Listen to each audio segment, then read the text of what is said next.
Dans cette affaire emblématique dans le cadre #MeToo, la justice française a tranché. Les accusations de viol portées par l'actrice Sande Vanneroy contre le cinéaste Luc Besson ont été définitivement abandonnées. Point final en France. Dans l'une des affaires les plus emblématiques de #MeToo, la Cour de cassation a définitivement écarté mercredi les accusations de viol formulées en 2018 contre le cinéaste Luc Besson par l'actrice Sande Vanneroy, qui va saisir la justice européenne. Dans sa décision dont l'AFP a eu connaissance, la plus haute juridiction judiciaire a prononcé la non-admission du pourvoi, faute de moyens juridiques.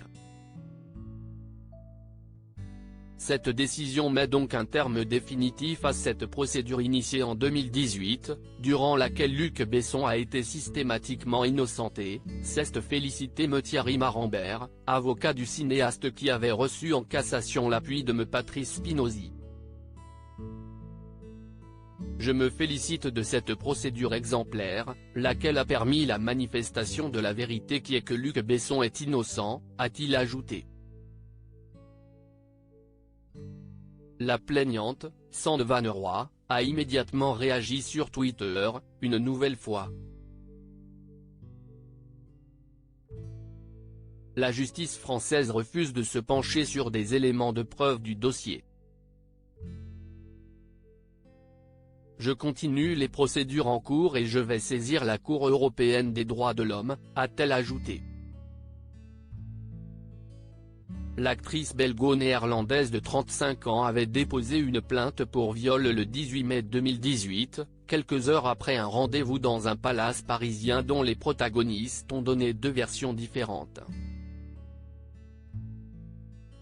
Pour Sande Vanneroy, l'influ cinéaste lui avait imposé une pénétration digitale, source d'évanouissement, malgré ses injonctions à arrêter. Une version selon elle accréditée par des constatations, le jour des faits, par les urgences médico-judiciaires. 2 mois après sa plainte initiale, l'actrice déposait une plainte contre le cinéaste pour d'autres viols et agressions sexuelles commis, selon elle, entre 2016 et 2018, épisode d'une relation d'emprise professionnelle sous menace de rétorsion sur sa carrière d'actrice. Luc Besson a regretté de son côté une relation extra-conjugale dans un contexte de subordination, alors que l'actrice avait tourné dans certains de ses films. Mais il a indiqué à 2 reprises qu'il n'avait pas le souvenir d'une partie des faits dénoncés et relaté un rapport consenti empreint de douceur. Cette décision est dans le droit fil du positionnement constant de la justice dans ce dossier. Ces accusations avaient fait l'objet d'un non-lieu en décembre 2021, confirmé par la Cour d'appel de Paris en mai 2022.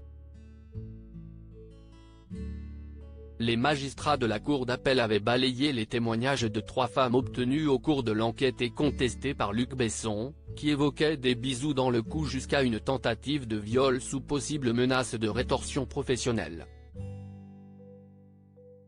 D'autres femmes avaient également témoigné auprès de Mediapart de gestes déplacés ou d'agressions sexuelles, souvent prescrits, de la part du réalisateur.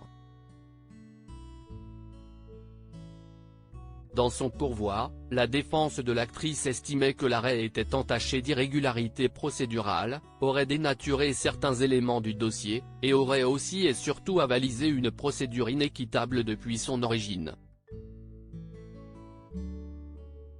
Lors d'une audience le 24 mai, le rapporteur public et l'avocate générale avaient proposé la non-admission du pourvoi, estimant que la défense remettait en cause l'appréciation souveraine de la Cour d'appel, que ces arguments n'étaient pas sérieux et que la Cour de cassation n'avait pas le droit de se prononcer sur la nécessité d'une enquête complémentaire.